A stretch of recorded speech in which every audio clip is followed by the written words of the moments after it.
हवेली खड़गपुर में जदयू अनुसूचित जाति के कार्यकर्ताओं ने संत शिरोमणि रविदास जयंती पखवाड़ा समारोह धूमधाम से मनाया। कार्यक्रम में मुख्य अतिथि के रूप में जदयू प्रदेश प्रवक्ता हिमराज राम पहुंचने पर कार्यकर्ताओं ने भव्य स्वागत किया। मुंगेर जिले के हवेली खड़गपुर में जदयू अनुसूचित जाति के प्रकोष्ठ के तत्वावधान में संत शिरोमणि गुरु रविदास जयंती पखवाड़ा समारोह धूमधाम से मनाया गया। इस कार्यक्रम में मुख्य अतिथि के रूप में जदयू प्रदेश प्रवक्ता हिमराज राम थे। विशेष अतिथि के रूप में भागलपुर अनुसूचित जाति के जिलाध्यक्ष महेश दास, मुंगेर जदयू अनुसूचित जाति जिलाध्यक्ष उमेश चौधरी, जदयू प्रदेश उपाध्यक्ष राकेश कुमार पासवान, जदयू अनुसूचित जाति के प्रखंड अध्यक्ष अरविंद पासवान, हरि मोहन तूरी, जदयू जिलाध्यक्ष नचिकेता मंडल थे। इस कार्यक्रम की अध्यक्षता जिलाध्यक्ष उमेश चौधरी ने किया। मंच संचालन बालकृष्ण दास ने किया। कार्यक्रम की शुरुआत संत शिरोमणि रविदास जी के तेलचित्र पर माल्या अर्पण कर एवं पुष्पांजलि अर्पित कर किया गया। कार्यक्रम के दौरान मुख्य अतिथि को बुके, फूल माला पहनाकर एवं अंग वस्त्र देकर सम्मानित किया गया। साथ ही कार्यक्रम में विशेष अतिथि को भी फूल माला पहनाकर भव्य स्वागत किया गया।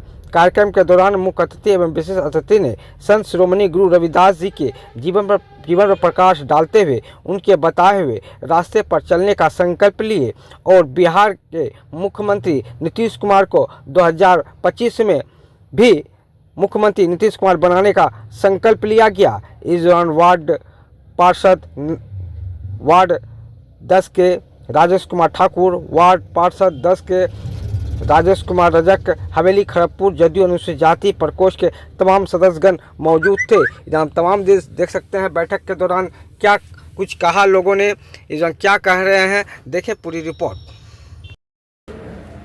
आप लोग बीच में सारी बातें रखी। अगर बेहतरीन सरकार का नेतृत्व करने वाला कोई है तो माननीय मुख्यमंत्री हमारे नीतीश कुमार जी, और उन्होंने जो SC/ST समाज के लिए जो कार्य किए वो काबिले तारीफ। आज तक किसी भी मुख्यमंत्री में उतनी क्षमता नहीं हुई SC/ST समाज को नीचे से लेकर ऊपर तक बैठाने का काम किया। जैसा कि प्रवक्ता महोदय सब बता रहे थे कि जितनी भी योजनाएं चली SC/ST के लिए माननीय मुख्यमंत्री ने उसके विकास के लिए ही योजनाएं चलाई। उनको समझ में थोड़ा सा जरूर कम आता है, लेकिन सबको धीरे धीरे ये समझ में आने लगा है कि हमारे माननीय मुख्यमंत्री जी ने हमारे लिए क्या किया। आप देखिए पंचायत से लेके सांसद तक हमारे SC/ST समाज के लोग बैठे हुए, वो बाबा साहब के अधिकारों को उन्होंने समझा, तब जाके वहां बैठे हैं। तो बिहार में प्रेरित करने वाला SC/ST को माननीय मुख्यमंत्री श्री नीतीश कुमार जी, आप लोगों को ये ध्यान रखनी चाहिए। आप लोग जैसा कि जानते हैं कि 2025 में फिर से विधानसभा चुनाव होना है।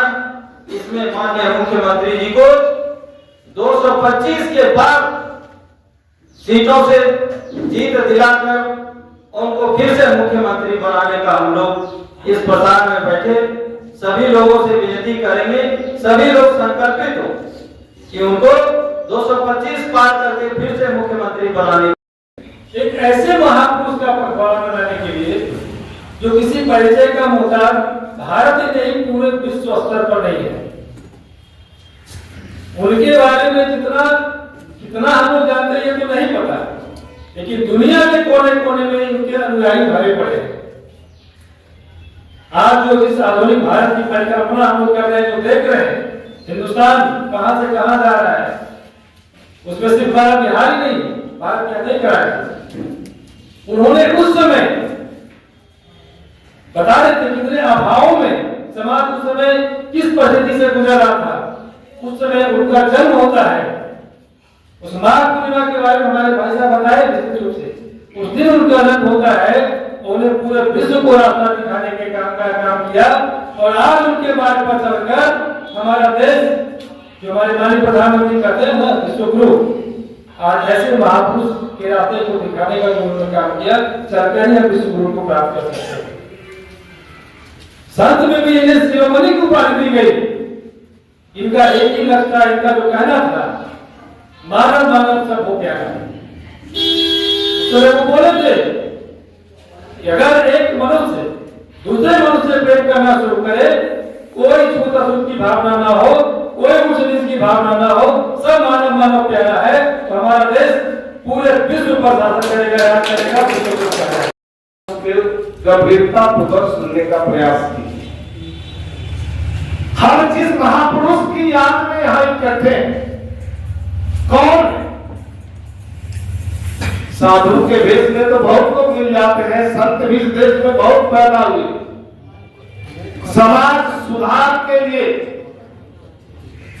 समाज में जो कुरीतियां थी, जो भेदभाव था, मानव मानव में भेद था, अमीरी गरीबी के नाम पर भेद था, जात पात के नाम पर भेद था, और धर्म के नाम पर भेद था। संत रविदास जी का उदय होता है एक गरीब परिवार, ये चूंकि इनके परिवार में चमड़ा का कारोबार होता है। अब मैं बहुत महत्वपूर्ण बात आपको बता रहा हूं, जो सब लोगों से अलग बात शायद मेरी बात हो। चूंकि संत रविदास जी के जीवन और संघर्ष के बारे में वर्णन भी गलत तरीकों से कर दिया। अब इसके पीछे कौन लोग दोषी हैं मैं इस पर नहीं कहना चाहता, लेकिन मैं आपके बीच आया हूं पटना से चलकर इस खड़गपुर की धरती पर, तो सत्य सत्य बोलूंगा, सत्य बताते जाऊं। संत रविदास जी के परिवार में चमड़ा का कारोबार होता था। संत रविदास जी जूता नहीं बनाते। नया लगा, संत रविदास जी जूता नहीं बनाते थे। चूंकि जिस गांव में संत रविदास जी का जन्म हुआ, उस गांव में चमड़े का जूता का उपयोग, यानी चमड़ा का जूता सिर्फ राजा महाराजा पहना करते थे, और राजा महाराजाओं के जूता बनाने के लिए स्पेशल कारीगर होते थे, जो सिर्फ राजा का जूता बनाते थे, आम आदमी का जूता नहीं बना सकता। तो जब आम आदमी जूता पहनता ही नहीं था, तो जूता का कारोबार कैसे चलेगा?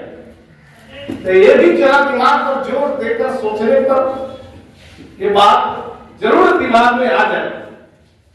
संत रविदास जी के परिवार में चमड़ा सुखाने का काम होता था, और उस चमड़े का प्रयोग ढोल नगाड़ों के लिए किया जाता था। लेकिन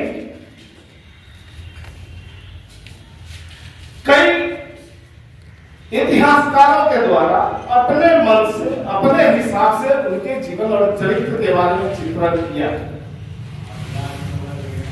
जैसे बहुत सारे वक्ता यहां पर उपस्थित हैं, सब लोग संत रविदास जी के भी बारे में बताए, और इस कार्यक्रम में आदरणीय नेता नीतीश कुमार जी के भी बारे में बताया।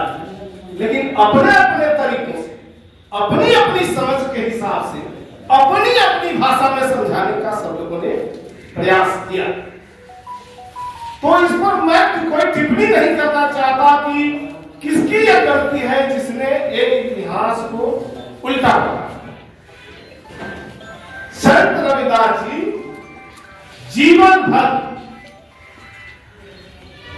समाज में जो खाई थी, ऊंच नीच की, जात पात की, धर्म की, इसको मिटाने की बात कर रहे हैं। पढ़े लिखे आदमी नहीं थे, लेकिन अपनी टूटी फूटी भाषा में समाज में जो खामियां थी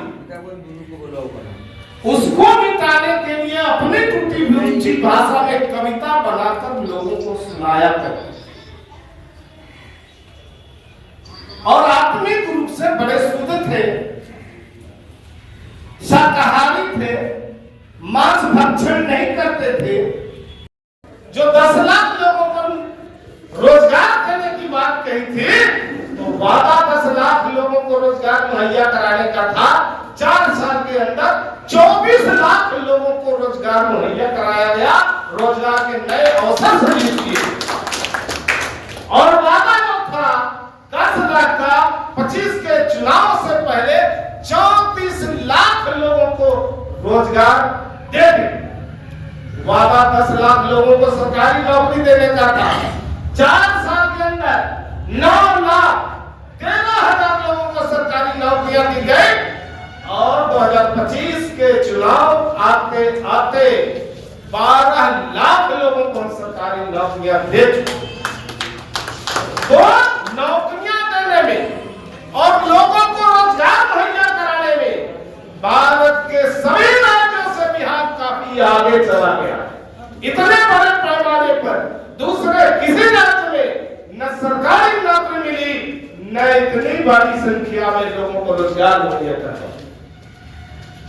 नीतीश कुमार जी की बात, नीतीश कुमार जी कभी वोट की चिंता नहीं।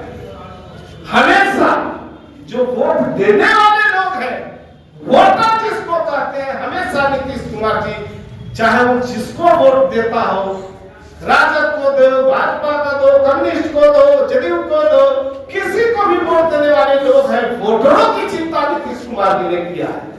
तब बिहार बदला है, तब बिहार की तस्वीर और तकदीर बदला है।